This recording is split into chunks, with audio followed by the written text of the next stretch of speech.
Thank you. Thank you so very much for registering for the iRYLA mashup that we're having on April 16th and 17th.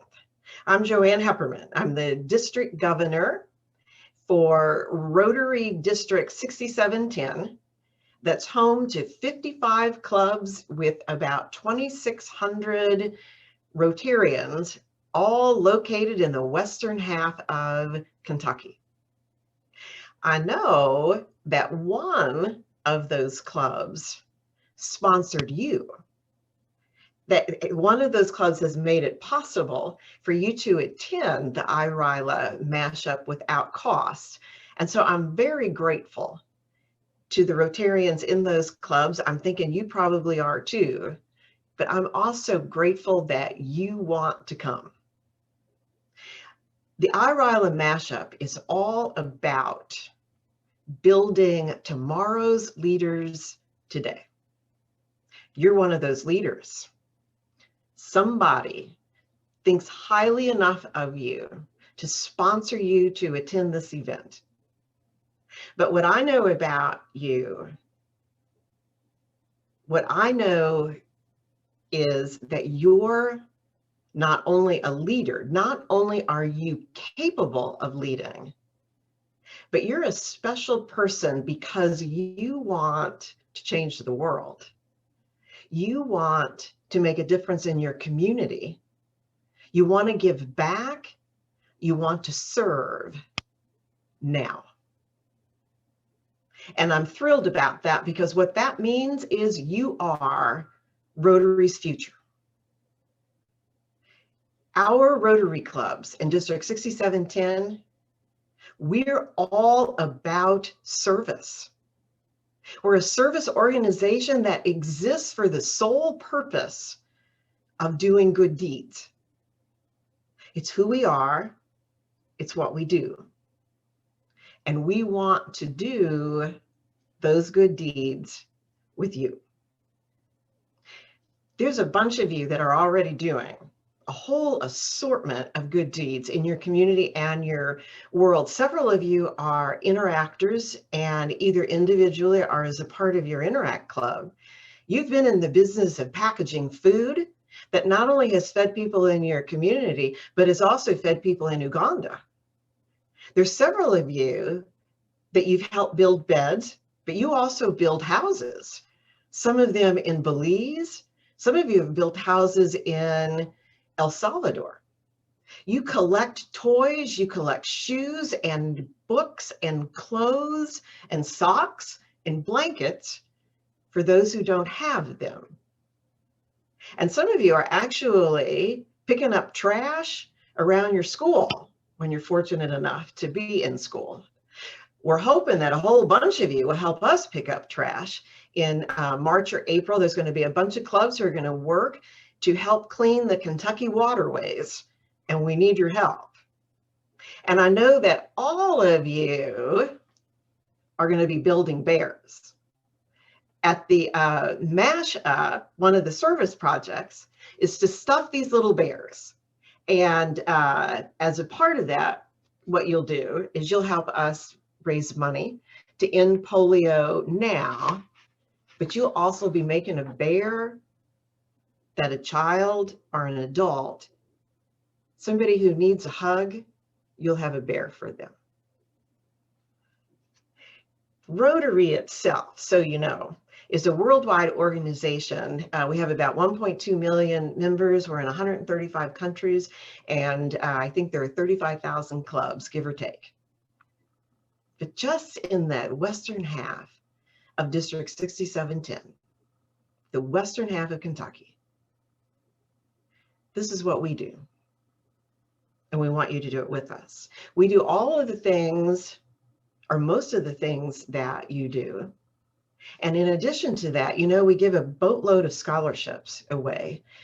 We have a club that's making an ADA accessible boat ramp so that the people in their community can participate in water sports in a way that they couldn't before. We have a whole bunch of clubs that mentor kids and who read to kids.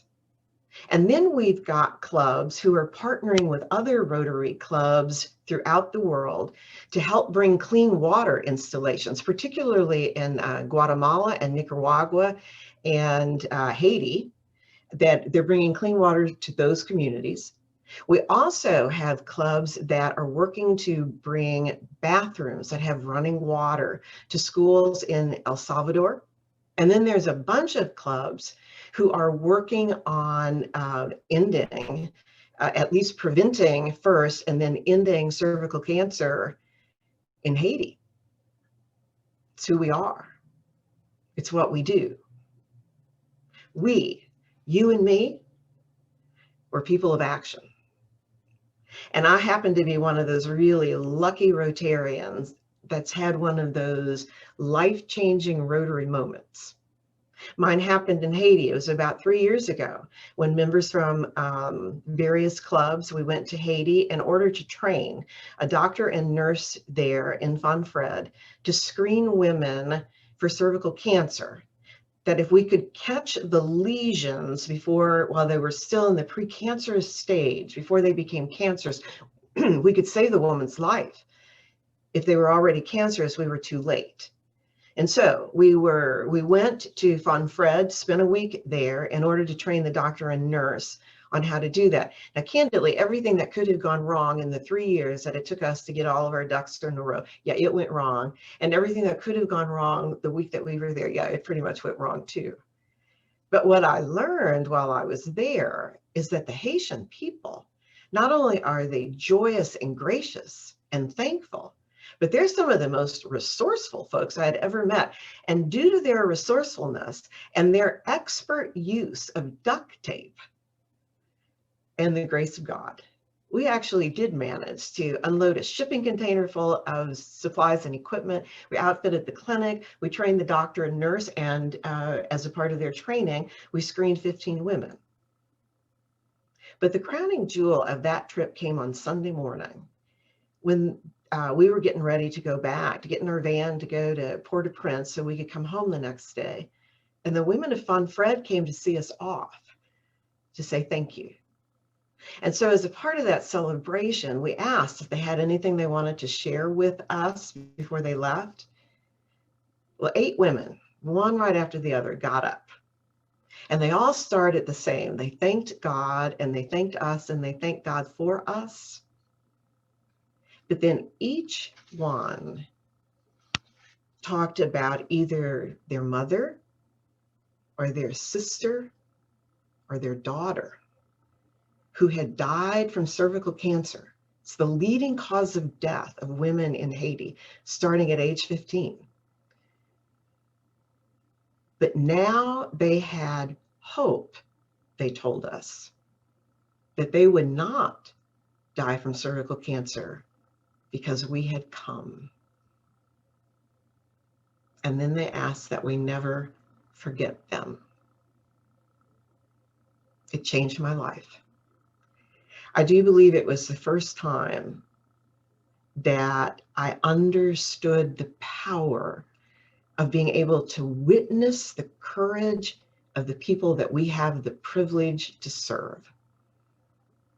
There's a gentleman by the name of Edward Sheila. I want you to remember his name because this is what he said. He said that what we dream alone remains a dream, but what we dream together can become a reality. Well, my dream is that every one of you, every Rotarian, every interactor, every participant of the iRYLA mashup will have the opportunity to witness the courage of at least one person whose life has been made better for at least one day because of at least one service project that you participated in. That's my dream. And I want it to be your dream too. At the mashup, we're going to ask you to serve.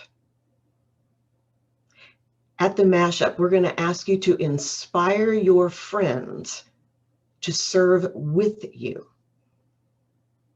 We're going to ask you to tell your stories, to tell them well. And then we're going to ask you to help us to figure out how we can tell our stories well too.